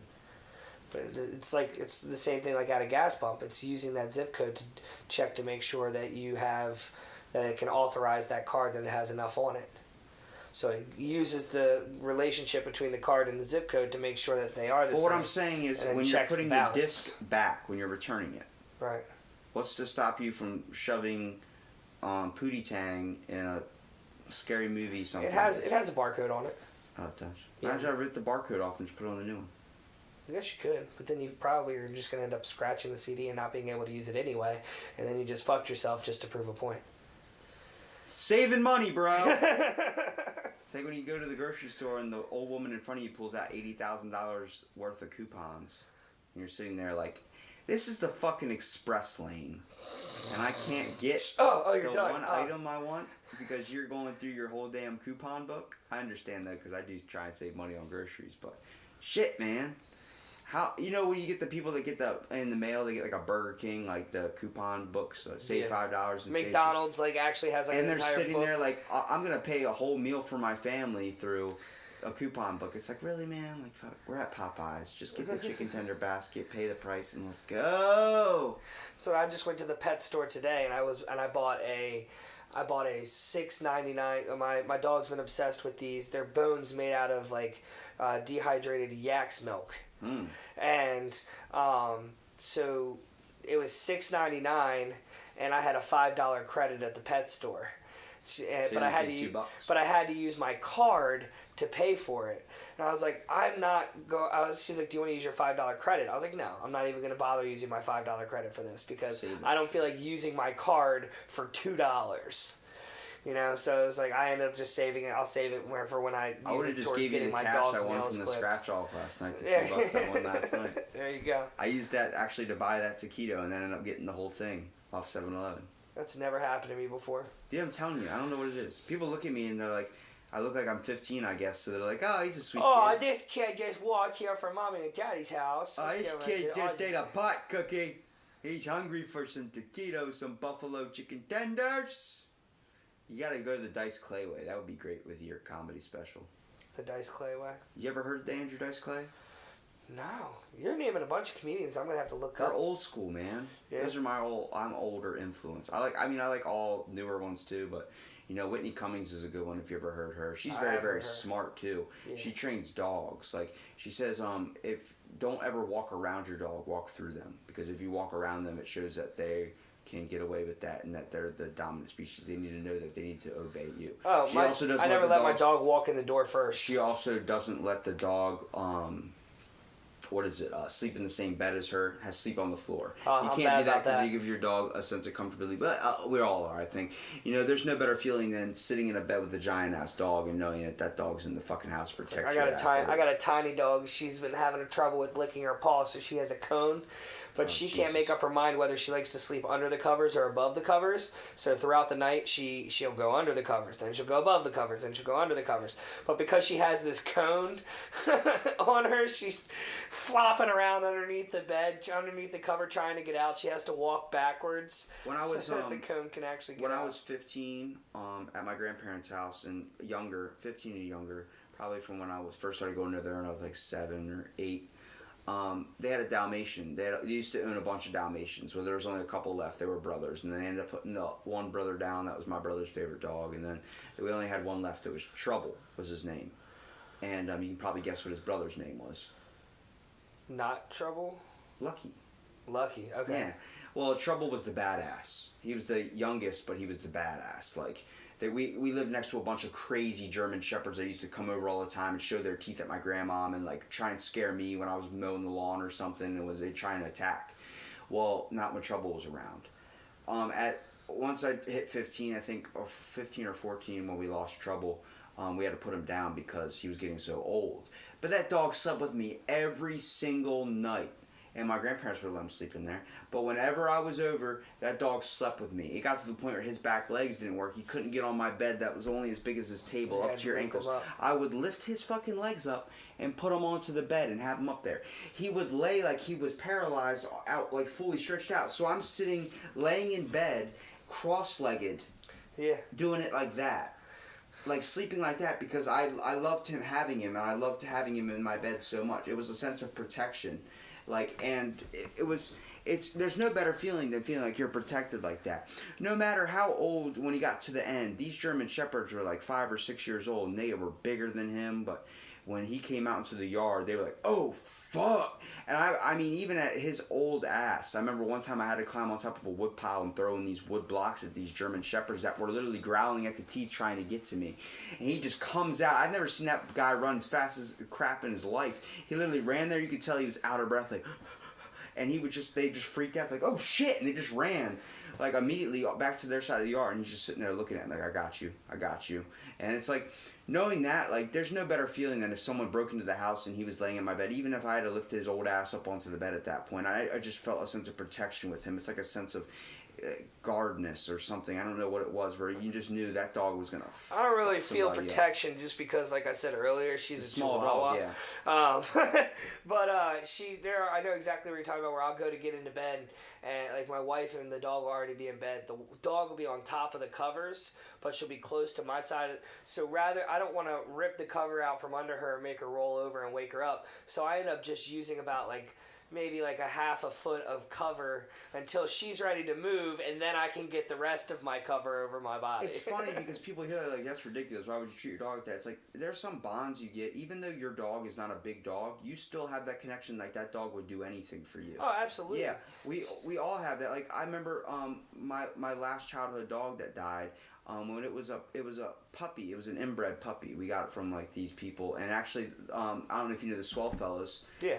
Chris Poole, their dog was from the litter that was after my dog's litter. Oh, okay. So it's funny, they look exactly alike. But she recently passed away. Her name was Rio, and then my dad named her off to "Her Name Is Rio," and she dances on that song. Yeah. Well, when she was a puppy, and he got her from the store, my mom went into Walmart to go shopping. Okay.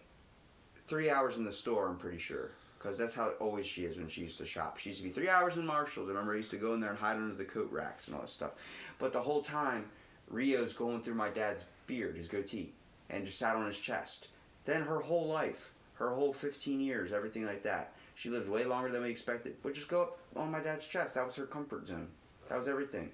And looked at her like, if you got near my dad or did anything, that she'd bite your ass off. She hated me probably to the end of her days.